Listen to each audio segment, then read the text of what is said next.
Morning, all. So, some news of the day to start things off. Probably going to be a pretty quiet day when it comes to news because it's New Year's Day. So, Happy New Year, Happy 2021. This is the first video I'm making. It was 2021 for me. The video I made last night was still 2020. Even the live stream we did last night, still 2020. So, the New York Islanders did announce signings, just not the one that, if you're an Islander fan, you're likely most excited for, which is Barzal. So they're still talking to Barzal. Corey Schneider, Matt Martin, Andy Green, apparently all signed by the Islanders. Lou Lamoriello saying, hey, they're all going to be at camp. I signed them all. No terms released because Lou Lamoriello. And when asked about why Ho-Sang wasn't at the at the training camp, he basically answered with, we didn't see a role for him. They were looking through their roster. They were looking at who was going to be there and who they were planning on using, and Ho-Sang just didn't fit in. So I know people are going to... There are still those that think that Josh Ho-Sang is going to become an NHLer. It's not going to happen for the Islanders. And anytime they've had him out there as trade bait, nobody's taken him. So it's one of those things where I don't know how this ends other than him being a UFA and ending up in Europe or something along those lines. Speaking of Europe, we will watch two European countries first thing tomorrow morning here anyways, which is noon Eastern. Now, the start times, I know for American fans back east, they're not happy about the start time for the American game, but I understand why they did it this way. Russia, Germany at noon Eastern, which is 9 a.m. Pacific. That's at a decent time for people in Europe to actually be able to watch the game. Finland at Sweden. That one starts at 3:30 Eastern, which is 12:30 p.m. My time here, and it's the same thing. It's basically, hey, we're going to have this game on at a time where people in Finland and Sweden won't be half dead, because we've been watching the webcam fans from home, and while the North American fans are animated and they're really enjoying it, you could tell the fans in Europe, it's middle of the night. It's hard to get all energetic in the middle of the night. Canada versus Czech Republic will then take place at 4 o'clock Eastern, which is 7 o'clock Eastern, which is 4 o'clock Pacific. And then the USA will play Slovakia at 7:30 Pacific, 10:30 Eastern. So again, I know for people on the East Coast, they're not happy, but this is a matter of making sure that the games that feature the European teams end up on earlier. And it makes a lot of sense to do it that way. Because again, putting the U.S. game on in the middle of the day and having the Finland game on in the middle of the night, no. It's one of those things where this is where you can tell they have one venue, that this is all in the same building. So tomorrow's going to be a busy day for me. Be a lot of hockey for me to be watching, and likely going to be news of the day stuff going on too, because of course, training camp starts for all 24 remaining teams on the 3rd. So, yep, that'll be interesting. Speaking of training camp news, Shattenkirk, new addition for the Anaheim Ducks, was paired with Lindholm during practice yesterday. And I think the expectation is we'll see them at least get a little bit of time together. Shattenkirk, of course, being picked up, will get more of a prominent role with the Ducks than he got in Tampa, and we'll see how that works for him. It's been hit and miss with Shattenkirk. You can never tell from one location to another. Speaking of changing locations, Trevor Lewis has got a professional tryout with the Winnipeg Jets. Decent depth forward. Winnipeg could always use another depth forward. And we'll see. And Marco Dano's currently listed as being on the injured list to start out training camp. It's going to be interesting to see just how many players actually turn up injured for training camp, which is why I'm wearing a Buffalo jersey. Because, hey, why not for Buffalo fans? But we're not there yet. We're going to get close because it's this next thing down here. But first up, Columbus, Pierre-Luc Dubois. So yesterday it was he's not signed and might be available for trade. Right after I post that video, of course, he is re-signed. But what Pierre LeBrun is reporting is that basically as of October 9th, he was allowed to talk to other teams. So as an RFA, he was allowed to talk to other teams. There were no offer sheets given and none rejected by him or anything. But he made it clear that he was willing to leave Columbus. He wasn't happy with how negotiations had gone.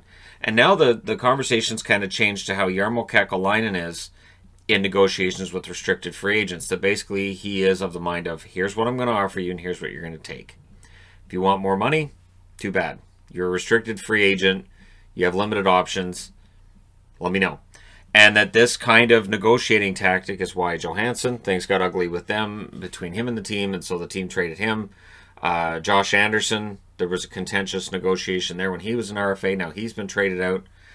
And so the feeling is Dubois may be the next one, who after contentious negotiations ends up being traded out. I will say this, considering the return that Jarmo got for Johansson, and now the return that he got for Anderson, Kekalainen does a pretty good job of bringing in players that are adequate replacements for the guys that he's trading out.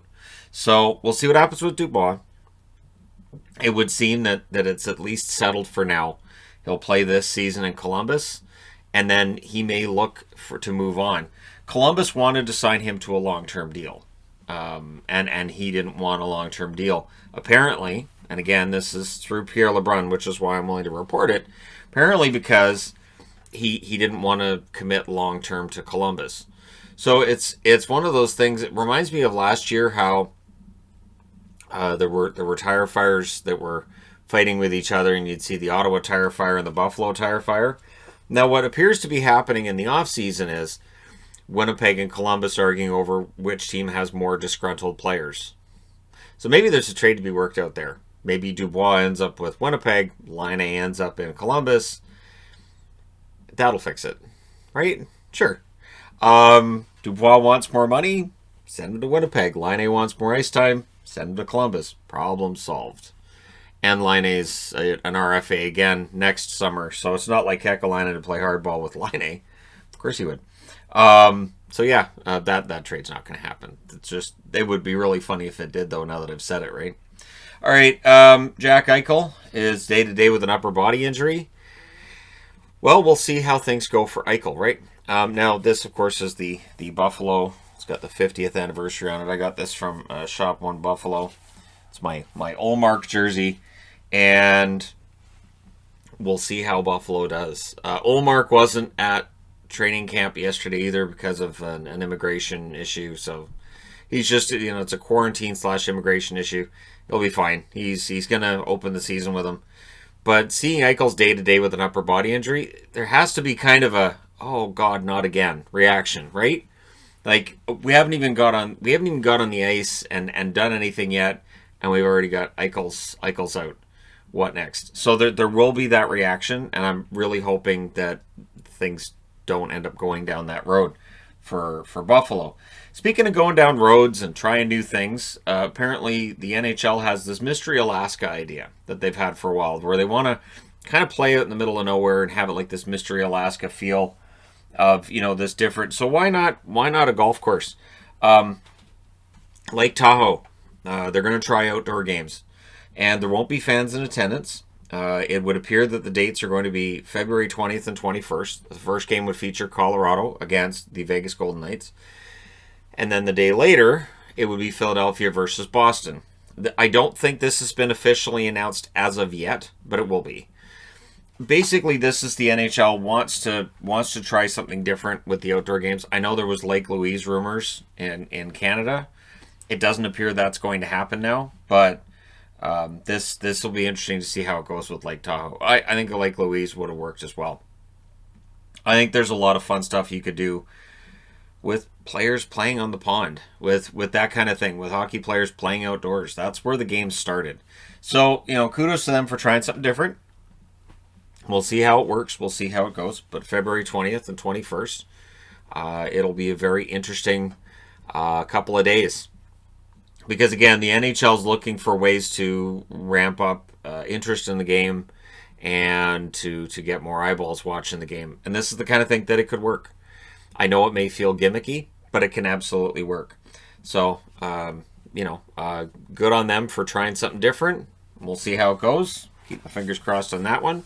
And those should be fun games to watch. As people know who've watched this channel long enough, I watch every single hockey game during the season. It's going to be a very busy 56-game season. It's a very compressed schedule. There'll be a lot of days of a lot of games, but I'll be here to watch as many of them as humanly possible in 2021. Because while 2020 had very little in the way of actual hockey. When you look at the schedule, you look at what we actually had for hockey. It was very little hockey. This year is going to have a lot of hockey. The plan is to go till July 15th at the late. Well, July 9th now is the latest the Stanley Cup can go, and then have the regular season for the following season start in early October, as we're used to seeing hockey start. So it'll be a shortened off season. It's going to be a very dense regular season this year, probably very short playoffs as well, much like the bubble playoffs we just had, where there was a lot of games in a short period of time. Players are going to be busy. So there you go. Let me know your thoughts in the comment section below. As always, don't forget to hit like and subscribe. If you're browsing your way through, you just happened upon this video. And hey, thank you guys so much for watching, for all your support. I will talk to you again soon.